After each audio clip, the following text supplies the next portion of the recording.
নমস্কার শ্রোতা বন্ধুরা, আজকে এই নতুন ভিডিওতে আপনাদের 2026 সাল বাংলার 1433 বঙ্গাব্দে আষাঢ় মাসের অমাবস্যার সম্পূর্ণ সঠিক সময়সূচি, আষাঢ় মাসের অমাবস্যাকে হলহারিণী অমাবস্যা কেন বলা হয়, এই দিনে স্নান, দান, পুজোর শুভ সময় কখন, এই বিষয়ে জানব।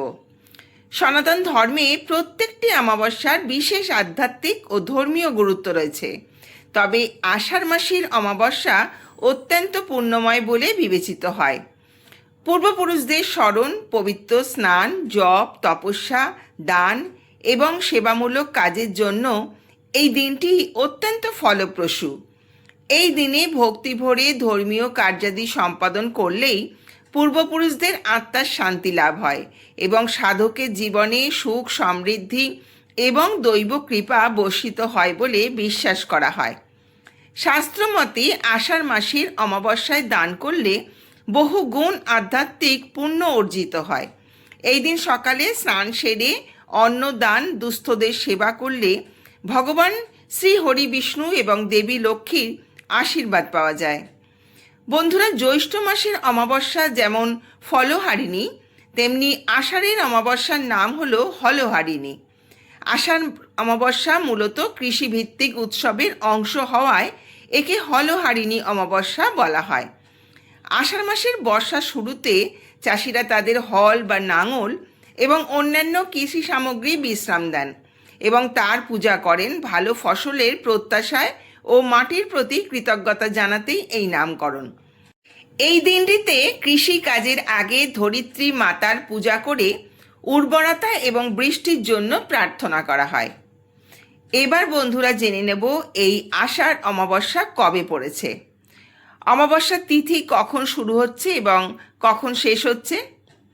বন্ধুরা, আষাঢ় মাসের অমাবস্যা তিথি শুরু হচ্ছে 13ই জুলাই 2026 বাংলার 28শে আষাঢ় 1433 সোমবার 6টা 33 মিনিট থেকে এবং এই অমাবস্যা তিথি শেষ হচ্ছে 14ই জুলাই 2026 বাংলার 29শে আষাঢ় 1433 বিকেল 4টে 1 মিনিটে। এই পরিস্থিতিতে উদয়া তিথি অনুযায়ী অমাবস্যায় ব্রত উপবাস রয়েছে 14ই জুলাই 2026 বাংলার 29শে আষাঢ় 1433 মঙ্গলবার এবং অমাবস্যার নিশি পালন রয়েছে 13ই জুলাই 2026 বাংলার 28শে আষাঢ় 1433 সোমবার। যেদিন অমাবস্যার নিশি পালিত হবে সেই দিনই রাত্রে মা কালীর পুজো করা ভালো। অন্যথায় পরের দিন অর্থাৎ মঙ্গলবার সকালেও পুজো করতে পারেন। মঙ্গলবার দিন অমৃত যোগ থাকছে সকাল 7টা 45 মিনিটের মধ্যে, আবার সকাল 9টা 29 থেকে 12টা 9 মিনিটের মধ্যে এবং দুপুর 3টে 42 মিনিট থেকে বিকেল 4টে 35 মিনিটের মধ্যে, আবার রাত্রি 7টা 4 মিনিটের মধ্যে, তার পরবর্তীতে রাত্রি 12টা 4 মিনিট থেকে শুরু করে মধ্যরাত্রি 2টো 55 মিনিটের মধ্যে। এই দিন মহেন্দ্র যোগ থাকছে দুপুর 2টো 49 মিনিট থেকে দুপুর 3টে 42 মিনিটের মধ্যে এবং বিকেল 4টে 35 মিনিট থেকে বিকেল 5টা 28 মিনিটের মধ্যে। এর পরবর্তীতে রাত্রি 8টা 30 মিনিট থেকে রাত্রি 9টা 55 মিনিটের মধ্যে। তবে এই সমস্ত সময়গুলির মধ্যে সকাল 9টা 29 থেকে 12টা 9 মিনিটের মধ্যে পুজো করা সবথেকে উপযুক্ত সময়। শাস্ত্র অনুসারে অমাবস্যা তিথিতে সকালবেলা স্নান সেরে অন্ন দান ও দুস্থদের সেবা করলে ভগবানের আশীর্বাদ লাভ করা যায়। এই অমাবস্যা তিথিতে গঙ্গা স্নানের শুভ সময় হলো ভোর 5টা 4 মিনিট থেকে সকাল 6টা 45 মিনিটের মধ্যে। এই দিন পিতৃপুরুষদের উদ্দেশ্যে জল দান বা তর্পণ করুন। পরিষ্কার পাত্রে গঙ্গা জল, কালো তিল, লাল ফুল নিয়ে পূর্বপুরুষদের উদ্দেশ্যে অর্পণ করুন। পাশাপাশি কাক বা অন্য কোনো জীবজন্তুকে খাদ্য প্রদান করলে তা পূর্বপুরুষদের উদ্দেশ্যে নিবেদিত হয় বলেই বিশ্বাস করা হয়। এই দিন জপ, তপস্যা অত্যন্ত শুভ বলে বিবেচিত হয়। এবার জেনে নেব আষাঢ় অমাবস্যায় দানের মাহাত্ম্য। সনাতন ধর্ম শিক্ষা দেয় দানই হলো জীবনকে সার্থক করে তোলার উপায়। যে সম্পদ দান করা হয় না কিংবা যথাযথভাবে ব্যবহৃত হয় না, তা শেষ পর্যন্ত বিনাশ ঘটে। তাই ঈশ্বরের কৃপায় প্রাপ্ত সম্পদের একটি অংশ সেবা ও পরোপকারের উদ্দেশ্যে উৎসর্গ করার পরামর্শ দেয় সনাতন ধর্ম। অমাবস্যার মতো শুভ তিথিতে দান বিশেষ ফলদায়ক। ধর্মীয় বিশ্বাস অনুযায়ী এই দিন অন্নদান সর্বোত্তম বলে গণ্য করা হয়েছে। বন্ধুরা, অমাবস্যা তিথিতে প্রত্যেকেই বাড়িতে মা কালীর পূজা করুন। পূজার আগের দিন সম্ভব হলে নিরামিষ আহার করুন এবং পুজোর দিন উপবাস রাখুন। যদি সম্ভব না হয় তবে ফলাহার করতে পারেন।